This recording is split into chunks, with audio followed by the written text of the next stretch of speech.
The Life of Kafka Hibino from Kaiju No. 8. Kafka Hibino, also known as Kaiju No. 8, is the main protagonist of the series of the same name. Originally mopping up after kaiju attacks, he is now a defense force officer thanks to his ability to turn himself into a humanoid identified kaiju. Formerly a member of the 3rd Division, he's been transferred to the 1st. Welcome back to the Amagi. Before we begin, only 25% of our viewers are subscribed, so if you're a fan of the video, please like and double check if you're subscribed, and with that out of the way, let's get into it. Background. At some point during his childhood, Kafka and Mina Ashiro met each other after a kaiju attack, swearing to fight against kaiju alongside each other as future Defense Force members. When Kafka was 23, he had already failed his Defense Force entrance exam 4 times. However, he gave it another shot when an 18-year-old Mina tried joining for the first time, making it in while Kafka failed again. Despite the failure, Kafka encouraged Mina to go on as he would catch up with her soon. Unbeknownst to Kafka, Mina was being studied due to her incredible strength, eventually holding a grudge against Kafka for not joining her as he promised. The man who became a kaiju arc. Kafka was working at Monster Sweeper Inc., as always, cleaning a kaiju corpse killed by the 3rd Division. At work, he was then introduced to Rino Ichikawa, a new part-timer who wanted to join the Defense Force just like Kafka, who had already attempted to join them but had given up due to his age, much to Rino's disapproval and Kafka's chagrin. As they were both assigned to intestine duty, Kafka helped Rino during his first day, and at the end of the day, Rino thanked him and informed him that the Defense Force had raised their age limit to 33, raising Kafka's hopes once more. Moments after, a Yoju appeared, and Kafka promptly pushed Rino away, saving him from being eaten. He then sent Rino to call for help as he would hold back the Yoju. The Yoju easily overwhelmed Kafka, but Rino managed to return in time to save him from being killed as well. A moment later, both were saved by the 3rd Division and its captain, Mina Ashiro. That night in the hospital, Rino thanked Kafka for saving him and added that he should try to join the Defense Force once again. Kafka agreed, but suddenly a small flying kaiju appeared, and after saying, "I found you," it entered Kafka's mouth. Kafka then transformed into a humanoid kaiju, surprising Rino and an old man who raised an alarm. Surprised by Kafka's new overwhelming strength, the duo ran out of the hospital. While they were running, Kafka sensed a Yoju emerging and headed to help a little girl in danger. He easily killed the Yoju and recalled his promise to Mina. He decided to try for the Defense Force and at that moment turned back into a human. 3 months later, a news report said that Kafka's kaiju form had been labeled as Kaiju No. 8, the 8th kaiju which appeared that year, stating that the Defense Force was still looking for him. Rino then reached Kafka, who was eating alone in his kaiju form, and told him they had passed the first exam for the Defense Force. 10 days later, they went to complete the test for the 2nd exam at Tachikawa Base, the base of the 3rd Division. In the parking lot, a girl calling Kafka an old man to his annoyance asked him to move his car as her lucky number today is 5, and he had coincidentally parked on the 55th parking slot. She then proceeded to lift his van with one hand and toss it aside, introducing herself as Kikoro Shinomiya. She then wondered why Kafka reeked of kaiju, but Rino quickly explained that he worked at a kaiju disposal company. Kafka then flipped the van back, transforming only parts of his body that Kikoro couldn't see, and then told her to remember his name. As she got interested in his strength, she promised to crush him. Rino then explained that there were 2 tests that year, fitness and aptitude, and since the aptitude test was a wild card and changes by year, they would need to score the most points on the fitness exam. Unfortunately, Kafka barely managed to finish the fitness test and placed 219th out of 225. Kikoro quickly made fun of him, but Rino explained that there are quite a lot of people who could be considered elite, like Haruichi Izumo, Iharu Furuhashi, Ai Kaguragi, and the top one, Kikoro Shinomiya herself. Kafka was surprised that she's a big deal, and Kikoro commented that he made a fool of himself again. As the aptitude test was about to start, Soshiro Hoshina, the vice captain of the 3rd Division, announced the task would be kaiju neutralization. All the examinees were given Defense Force suits that had kaiju muscle fibers in them and increased their strength. Unfortunately, Kafka was the first candidate ever to not draw any significant power from it, causing Soshiro to laugh. As the test started, Kafka performed terribly, but realized the drones were not only there to monitor how many kaiju they killed, but to judge their teamwork skills and adaptability. He and Rino started to provide backup to other candidates using their knowledge of kaiju, but suddenly a Yoju hit Kafka and injured him. However, Kikoro killed that Yoju and promptly told Kafka she would finish the test soon. Even though he suffered fractures, Kafka stood up, begging Soshiro to continue and asking Rino to carry him, as they tried to catch up to Kikoru. However, no one was able to keep up with her as she managed to kill all the Yoju left. As she defeated the Hanju and the final examination ended, a humanoid kaiju appeared and seriously wounded Kikoru. Then the Hanju was mysteriously resurrected and proceeded to attack Kikoru again, causing everyone to evacuate the venue. and the 3rd Division to intervene. Meanwhile, Kafka quickly transformed and defeated the resurrected Hanju before anyone could arrive, saving Kikoru's life and begging her to keep that a secret. Then he, Rino, and an unconscious Kikoru were collected by the defense force and brought to an infirmary. There, Kafka and Rino had their injuries treated, and Kafka thanked Rino for his encouragement. Just then, they were unexpectedly visited by Mina, who thanked them for saving Kikoru's life. Some days after, both of them received their passing exam results and finally became members of the defense force, though Kafka only became a cadet since Toshiro wanted to keep an eye on him. During the presentation of enlistment certificate, Kafka loudly vowed to be at Mina's side one day, causing her to punish him for disrespecting her title as commander with 100 push-ups.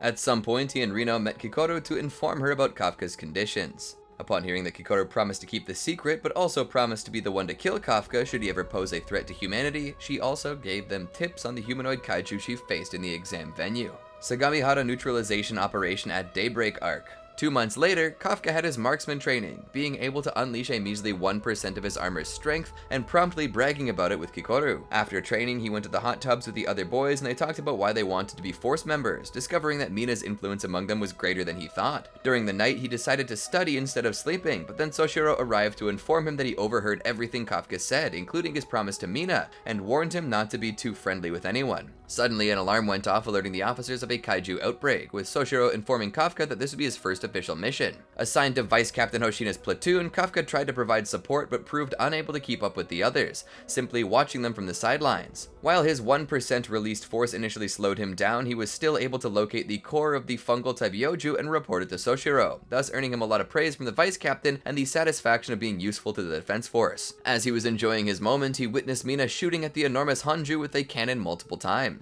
He was later approached by Soshiro, who, to demonstrate the kind of power someone should have to stand next to Captain Ashiro, showed off his swordsmanship skills in front of Kafka's shocked eyes, before witnessing the Yoju rushing out of the Hanju's corpse. Later, Kafka witnessed one of the dead Yoju moving and heard the call for help of the Ikaruga platoon, which lost Rino and Iharu. He and Kikoru agreed that the kaiju who attacked Kikoru at the exam venue was there too. Luckily, moments before the humanoid kaiju was able to kill Iharu and Rino, Kafka arrived in his kaiju form and decapitated the other kaiju with one fist to the face. While carrying Rino away, the humanoid kaiju regrew its head and recognized Kafka as the rumored Kaiju No. 8. Kafka engaged in combat with it and proved strong enough to resist everything the humanoid kaiju threw at him. Kafka was able to strike him strong enough to expose his core. The defense force arrived and spotted him before he could finish the kaiju off. This forced the kaiju to attack the defense force to distract Kafka and escape, forcing him to retreat to avoid being caught by the defense force. Entering an alley to transform back, he was approached by Soshiro, unaware that Kaiju No. 8 he had just found was Kafka. Evading all his attacks, Kafka watched as Soshiro got ready to go all out on him. As Soshiro kept attacking him, Kafka managed to defend himself from everything Soshiro threw at him, until, since Soshiro localized his core, he distracted Soshiro by punching his blade away and escaped. He then reached Kikoru again to transform back into a human and be aided by her. Sometime later, he visited Rino and Iharu in the infirmary, and after 2 weeks, Kafka and the other force members celebrated their first mission all together. While discussing the mission during the party, Soshiro announced in front of everyone that Kafka was promoted to an official 3rd Division officer. Raid on Tachikawa Base Arc. Later, Kafka had a private meeting with Mina, who told him that he was still very far from aiming to be at her side, showing Kafka that she never forgot his promise. She also revealed to him before leaving that it was Soshiro's decision to have him promoted to officer, and that the vice captain has high expectations. Then, after studying as usual, Kafka noticed that Soshiro was training in the training rooms by reenacting his fights against Kaiju No. 8. After a brief conversation, Soshiro confirmed his high expectations. Later that night, Kafka witnessed dozens of flying kaiju attacking Tachikawa Base. Recognizing the kaiju as wyvern-type kaiju, Kafka told Soshiro that since wyvern types are usually solitary, they had to be controlled by a powerful leader. While preparing to join the fight, he helped platoon leader Ikaruga and the other 3rd Division members to deal with the wyverns by telling them about their weak spots. Later, he rescued Akari Minase from a kaiju, and after meeting with Kikoru and Rino, they were both ordered to help the injured. Before they could move, Kafka and Minase watched in amazement as the off-duty senior officers arrived to protect Tachikawa Base. Then, despite being in his human form, his kaiju sense awakened and he felt that Vice Captain Soshiro was in trouble. Witnessing Soshiro was about to be crushed by the enormous kaiju, Kafka got ready to transform and save him despite Rino's recommendation. However, before he could do anything, he and everyone else heard Mina's voice thank everyone for standing their ground and watched as she shot the kaiju in the shoulder with her cannon. Watching as Soshiro, Mina, and Kikoru took down the massive kaiju, Kafka could only tear up, wishing to become as strong as them one day before being interrupted by Rino's sassy comments. As everyone was cheering, a massive bomb made out of the wyvern Yoju appeared in the sky, ready to blow up on Tachikawa Base. Sensing the threat, Kafka started running at incredible speeds, and without listening to Soshiro's advice to retreat, he transformed into Kaiju number 8 in front of everyone, ready to take on the threat. After watching Soshiro give it his all in battle, Kafka decided to step up and face the Yoju bomb by jumping and punching it far away into the sky,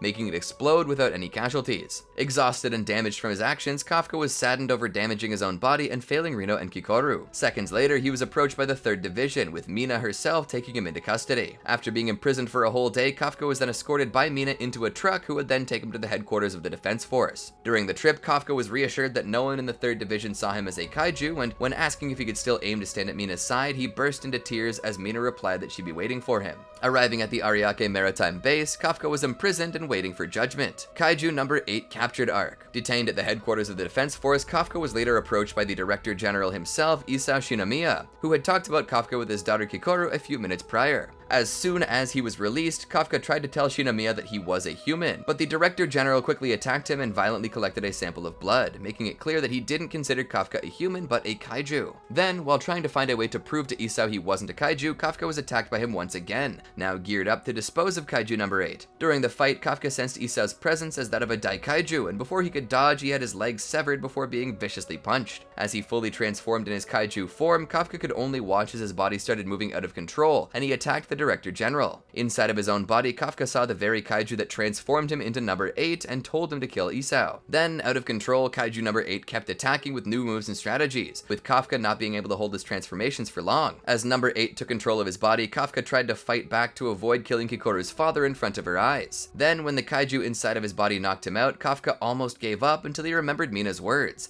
giving him the willpower to punch himself in the heart and stop his raging body, finally transforming back into Kafka Hibino and then fainting. Safe and sound, Kafka dreamt of the time he and Mina took the cat Miko to the crematorium. When he woke up, Director General Shinomiya was there to explain how they still see Kafka as a kaiju but are willing to give him a chance to show his usefulness. Understanding that they want to keep him alive to use as a weapon, Kafka swore to prove his worth, not only as an ally but as a Defense Force member. 5 days later, Kafka was suddenly called by Isao Shinomiya into a meeting with the 1st Division Vice Captain Eiji Hasegawa and Kikoru. There, Isao announced his decision to have Kaiju number 8 move to the 1st Division as a way to give both Kafka a chance to prove his worth and to have the strongest anti-kaiju fighter in Japan and the strongest Daikaiju around in the same division to better face future threats. Kafka, shocked at Narumi's presence, then heard a bored Gen proposing of disposing of him to make him Narumi's personal weapon. Thinking about his promise to Mina, Kafka told Gen that he couldn't die yet and that he would do his best under his captaincy, convincing Gen and giving him a shot. Kaiju Weapon Arc. After entering the 1st Division, Kafka and Kikoru were dispatched to defeat some ant-type kaiju that attacked Shinagawa Ward in Tokyo. Upon complimenting Kikoru for neutralizing some kaiju, Kafka took action with his partial transformation to defeat some himself, in order to not lose control of his transformation like he did against Isao. Then realizing he couldn't beat any kaiju if not fully transformed, Kafka promptly tried to go all out before realizing he couldn't transform for some reason. A second later, a shocked Kafka watching Kaiju number 9 appeared in front of him in a whole new form. Unable to face him properly, Kafka was aided by Kikoru and the two joined forces to take number 9 down. As Kikoru tanked number 9's attacks, Kafka's transformation stopped once again at the idea of his losing control. Realizing his problem was due to his inner fear of hurting people and not to Kaiju number 9 or any other external factors,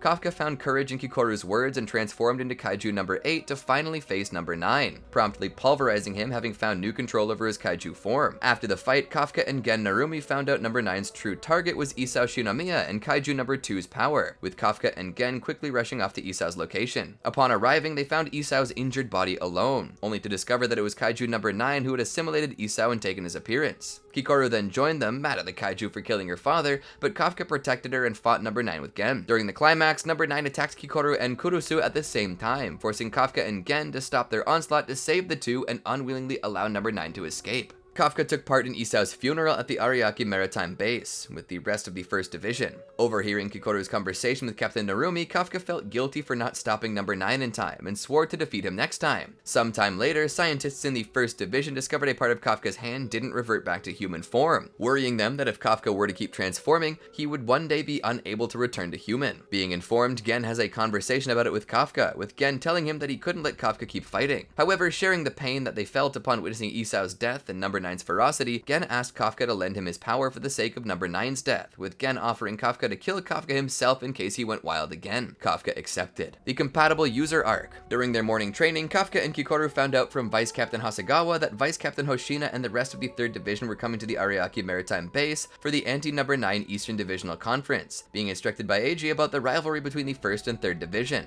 A month later, Eiji informed Kafka and Kikoru about Reno becoming the first compatible user in history with Kaiju No. 6's weapon, much to Kafka's disapproval. However, Kikoru reassured Kafka of Reno's strength. That night, Kafka went for a jogging session around the base, praising Reno's improvement and wondering about his own. Then he found Soshiro spying on him and almost slashing him the way he was about to do during their first fight in Sagamihara. Finally being even with Kafka, Soshiro thanked him for saving the 3rd Division during number 10's attack, and told him not to transform anymore since Soshiro himself wanted to destroy Kaiju No. 9. However, Kafka promptly declined, and was later offered a combat training session by Soshiro. At Ryune Shrine, after hearing its story as a place where spirits of those who died while killing kaiju reunite, Kafka had a quick sparring session with Soshiro. The latter praised Kafka's improvements due to his training, but underlined his confidence in his power as Kaiju No. 8, which brings him to fight recklessly. While fighting using the squadron-style combat technique, Soshiro then encouraged Kafka to improve and steal his place as Mina's vice captain, right before strangling him as usual. Then, as they were about to leave, Kafka briefly saw a samurai-like ghost staring at him in the middle of the temple before disappearing, leaving him very confused. Then, remembering Soshiro's words about his training, Kafka kept exercising his lower body until he was interrupted by Kikoru, who gave Kafka his phone back.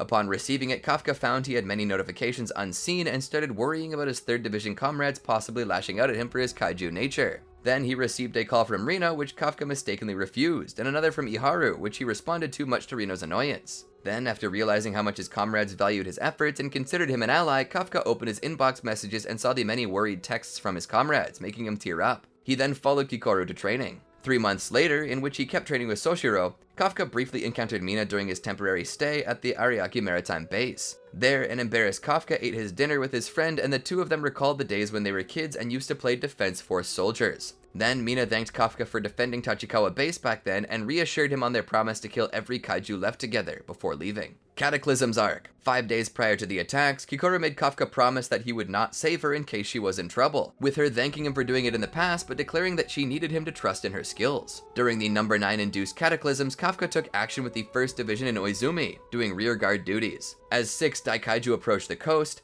Kafka asked platoon leader Shinonome to deploy, with her preventing him to keep him as their trump card. Then Kafka and Rin witnessed as Mina shot down the 2 super giant class kaiju from Tachikawa. The second wave arc. After Kaiju No. 13 targeted the main force of the 1st Division in Oizumi, even defeating platoon leaders Shinonome and Tachibana, Kafka suddenly intervened to save Rin from the rogue kaiju and then face it himself, despite Rin's disapproval. Upon transforming, Kafka triggered the Defense Force scanner as well as the senses of the new 5 identified kaiju that attacked the other officers. Keeping his promise to Kikoru, Kafka used his communication device to tell her that he wouldn't save her since he trusted her, while then preparing to face an ecstatic Kaiju No. 13.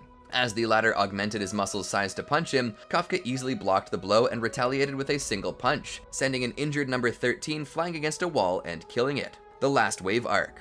Later, he was told through communications that Mina Ashiro defeated Kaiju No. 14, with Kafka feeling inferior in front of Mina's immense power. However, seconds later, Kaiju No. 9 hacked the Defense Force comms, saying that while the officers surpassed its expectations, the battle was still its victory. When Kurusu announced No. 9's appearance in Tachikawa, Kafka promptly worried about Mina and immediately transformed to rescue her, swearing not to repeat the incident that killed Director General Shinomiya. However, No. 9 stated that No. 8 would never make it in time, as the 3rd wave was unleashed on the exhausted Defense Force officers all over Tokyo. A rageful Kafka, remembering his promise to Mina as kids, declared war on the new series of Daikaiju, which quickly opened fire on the city. As 2 kaiju were attacking civilians, Kafka promptly annihilated them. In the background, No. 9 explained that even though the kaiju were no match for Kafka, he couldn't allow them to attack civilians and officers, hence he would never make it in time to Mina. A powerless Kafka then listened to Mina being taken by No. 9 and the latter stating its true threatening intentions. Punching his way to Mina, Kafka struggled to defeat the 3rd wave, while considering whether to stay there and fight or immediately reach Mina in Tachikawa. Simultaneously, No. 9 was about to absorb Mina, taunting Kafka for losing those he loves because he never lets go of things. Eventually, right after Mina was captured by No. 9, a new kaiju reading appeared, and the 3rd wave was suddenly frozen. Behind Kafka, Reno finally appeared, wearing numbers weapon 6, as he encouraged Kafka to reach Mina while he took on the 3rd wave. Powers and abilities. After an unknown kaiju entered his mouth, Kafka obtained the power to transform into a humanoid Daikaiju, gaining immensely powerful abilities. He eventually learned to use this power on a more advanced level, allowing him to change specific parts of his body without a full transformation. Conversely, this allows him to outwardly appear completely human if he so chooses. Unfortunately, his kaiju nature still remains, making it nearly impossible for Kafka to presently draw out beyond 1% of released power from the Defense Force combat suit he wears. Kafka's kaiju form has a fortitude level of 9.8, the highest fortitude level seen so far in the entire series, making him one of the most powerful kaiju to ever exist, if not the most powerful. He's able to overpower other kaiju rather easily, even those as powerful as base Kaiju No. 9, who has a fortitude level of 8.5, without even tiring out. Kafka has shown so much dexterity with his new form that he could resist an onslaught from Vice Captain Toshiro Hoshina and disarm him without injuring him. He even proved to be strong enough to resist Isao Shinamiya's attacks, a man armed with a numbers weapon, and easily overpowered a fellow identified kaiju like Kaiju No. 13. Kafka's transformation appears to get the better of him sometimes, resulting in a raging Kaiju No. 8 out of control. Kafka retains his individuality and sense of self when this occurs, leaving him to helplessly watch this body rampage without his consent. Furthermore, Kafka's body, due to his age, can't take the full strength of his blows and will eventually be damaged whenever Kafka abuses his powers. Unleashed combat power. Kafka is the only Defense Force troop member to ever release 0% of their combat suit's power, which later increases to 1%. Thus, only using his suit, Kafka's physical abilities are almost dampened by his inability to draw more power. However, he still manages to get strong enough to easily tear into dead kaiju bodies. Kaiju transformation. After his body was invaded by a kaiju, Kafka gained the ability to transform into an incredibly powerful humanoid kaiju himself. Immense strength. In kaiju form, Kafka gains immense physical strength to the point that he can even annihilate a Hanju or seriously injure an identified kaiju with a single punch. Kafka is also able to use this strength to cover great distances in a few leaps. Even with only part of his body transformed, Kafka could easily lift the company's car, making Kikoro Shinamiya believe that he had his own Defense Force suit. His strength in his kaiju form is said to be on par with Isao Shinamiya. Immense durability. In his kaiju form, due to his exceptionally thick skin, Kafka is very resilient, to the point of taking shots and coming out unscathed. He was able to survive and to defeat the combined power of Isao Shinamiya and Kaiju No. 2.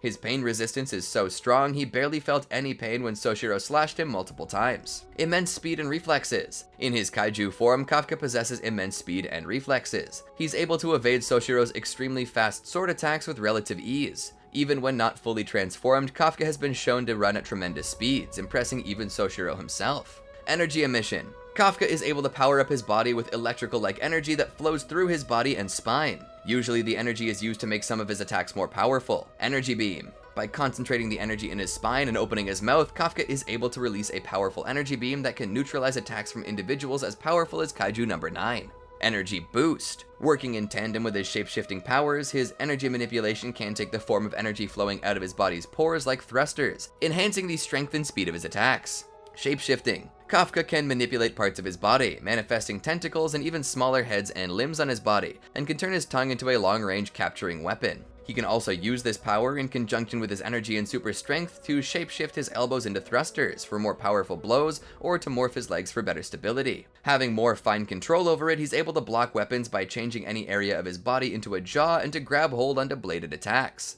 Gigantification. When out of control, Kaiju No. 8 can grow in size. Regeneration.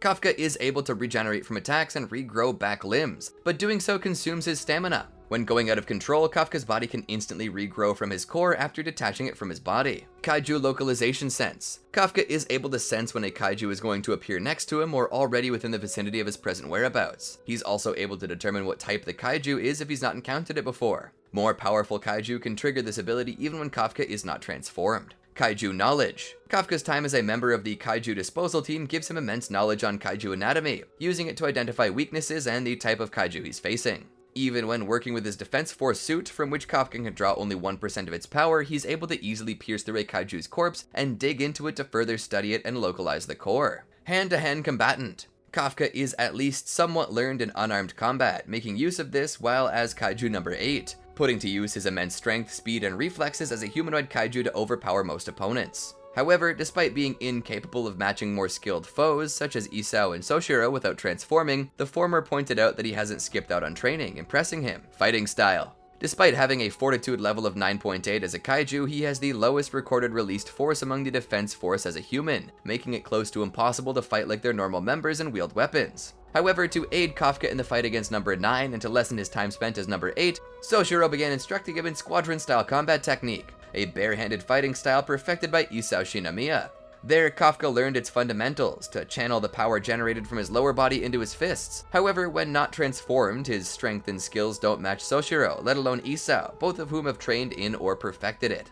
As Kaiju number 8, Kafka combined strength and technique to prove a sufficient enough match for Kaiju number 9, but proved incapable of doing much against his greater strength and Isao's perfected squadron-style combat technique. Expecting this to happen, Soshiro taught him the hand-to-hand techniques of the Hoshina family to instead evolve the fighting style, managing to use an alternate third form. Personality. Kafka has a comically childish personality in most situations, resulting in him being an easy target for teasing by other characters, despite being a determined and dedicated individual in serious situations, bringing him to try his best to do everything to succeed, whether individually or for the betterment of the group. Kafka is also a genuinely caring and kind person long before he joins the defense force, resulting in him going out of his way to help and care for others, regardless of if they want it or not. Some examples of this behavior are when he offers solutions to inconveniences, saves people from imminent danger, and sometimes scolds them for not taking better care of themselves. It's for these reasons that he does everything he can not to disappoint or sadden those who have put their trust and belief in him. Having to break that connection in times of need causes him to become insecure and unsure of what he will be able to achieve in the future.